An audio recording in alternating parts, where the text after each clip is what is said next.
Genèse 27. Quand Isaac était devenu vieux, sa vue avait baissé au point qu'il n'y voyait plus. Un jour, il appela Ésaü, son fils aîné, et lui dit « Mon fils ». Celui-ci répondit « Qu'y a-t-il » ? « Me voici devenu vieux, reprit Isaac, et je ne sais pas quand je mourrai.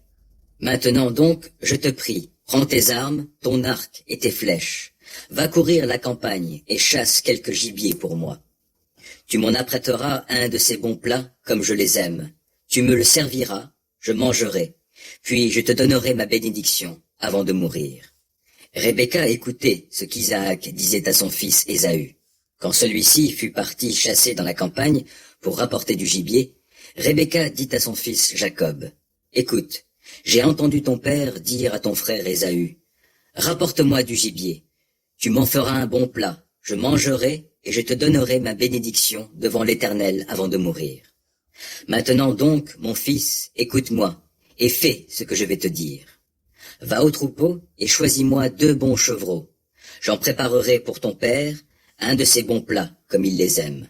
Tu le lui apporteras et il en mangera, puis il te donnera sa bénédiction avant de mourir. » Jacob répondit à Rebecca, sa mère, « Ésaü, mon frère, est couvert de poils et moi pas. Si mon père me touche, il s'apercevra que j'ai voulu le tromper, si bien que j'attirerai sur moi une malédiction au lieu d'une bénédiction. » Sa mère répliqua, « Dans ce cas, que la malédiction retombe sur moi, mon fils. Fais seulement ce que je t'ai dit. Va me chercher cela. » Il alla donc prendre des chevreaux et les apporta à sa mère, qui en prépara un bon plat comme son père l'aimait. Puis elle choisit les plus beaux habits d'Ésaü, son fils aîné, qui se trouvait dans la maison, et elle les fit mettre à Jacob, son fils cadet. Elle lui recouvrit, avec la peau des chevreaux, les mains, les bras et la partie du cou dénudée de poils. Puis elle lui remit le bon plat et le pain qu'elle avait préparé. Jacob entra chez son père et dit « Mon père !» Celui-ci répondit « Oui, mon fils, qui es-tu » Et Jacob dit à son père « Je suis Ésaü, ton fils aîné. J'ai fait ce que tu m'as demandé. Lève-toi, je te prie. Assieds-toi et mange de mon gibier, pour me donner ensuite ta bénédiction. » Isaac lui demanda « Comment as-tu fait, mon fils, pour trouver si vite du gibier ?» Jacob répondit « C'est l'Éternel, ton Dieu, qui l'a mené sur mon chemin. » Isaac dit à Jacob « Viens un peu plus près, mon fils, que je te touche pour voir si tu es bien mon fils Ésaü. » Jacob s'approcha donc d'Isaac. Son père le tâta et dit « La voix est celle de Jacob, mais les mains sont celles d'Ésaü. » Comme les mains de Jacob étaient couvertes de poils comme celles d'Ésaü son frère, son père ne le reconnut pas et lui donna sa bénédiction. Mais auparavant, il lui redemanda « Es-tu bien mon fils Ésaü ?»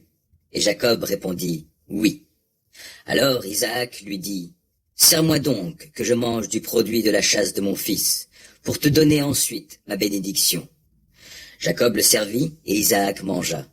Il lui apporta aussi du vin que son père but.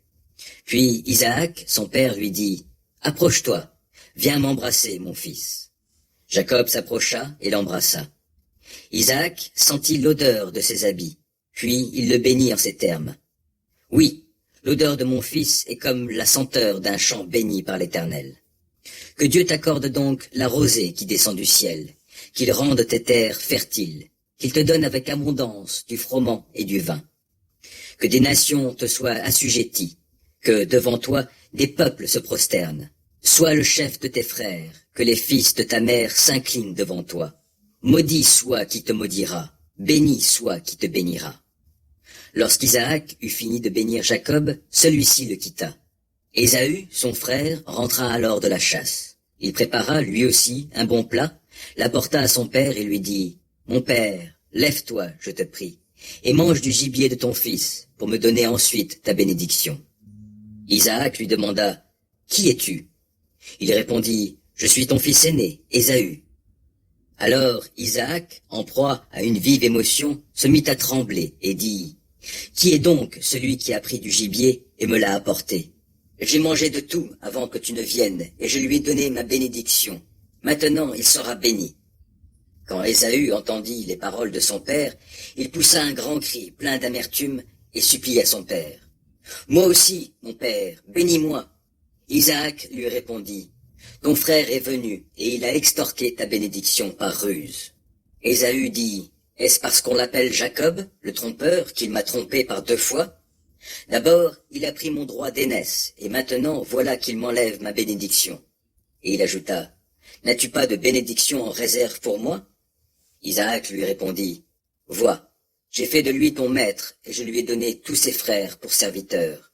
Je l'ai pourvu de blé et de vin. Que puis-je donc faire pour toi, mon fils?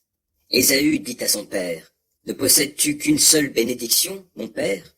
Bénis-moi, moi aussi, mon père. Et il se mit à pleurer à grands cris. Alors Isaac, son père, répondit, loin des terrains fertiles, tu auras ta demeure, et loin de la rosée qui nous descend du ciel. C'est grâce à ton épée que tu pourras survivre, tu seras assujetti à ton frère. Mais, errant çà et là, tu briseras le joug imposé par lui à ton cou. Ésaü prit Jacob en haine à cause de la bénédiction qu'il avait reçue de son père, et il se dit en lui-même, la mort de mon père n'est pas loin, alors je tuerai Jacob mon frère. On informa Rebecca des propos d'Ésaü, son fils aîné.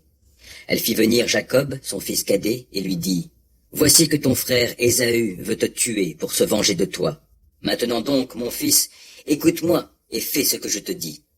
Pars d'ici, fuis chez mon frère Laban, à Haran. Reste chez lui quelque temps, jusqu'à ce que la colère de ton frère s'apaise. Une fois que sa fureur se sera calmée et qu'il aura oublié ce que tu lui as fait, j'enverrai quelqu'un pour te faire revenir de là-bas. Pourquoi devrais-je vous perdre tous les deux en un seul jour? Rebecca alla dire à Isaac, je suis dégoûté de la vie à cause de ces femmes hittites. Si Jacob, lui aussi, épouse une des filles de ce pays, à quoi bon vivre?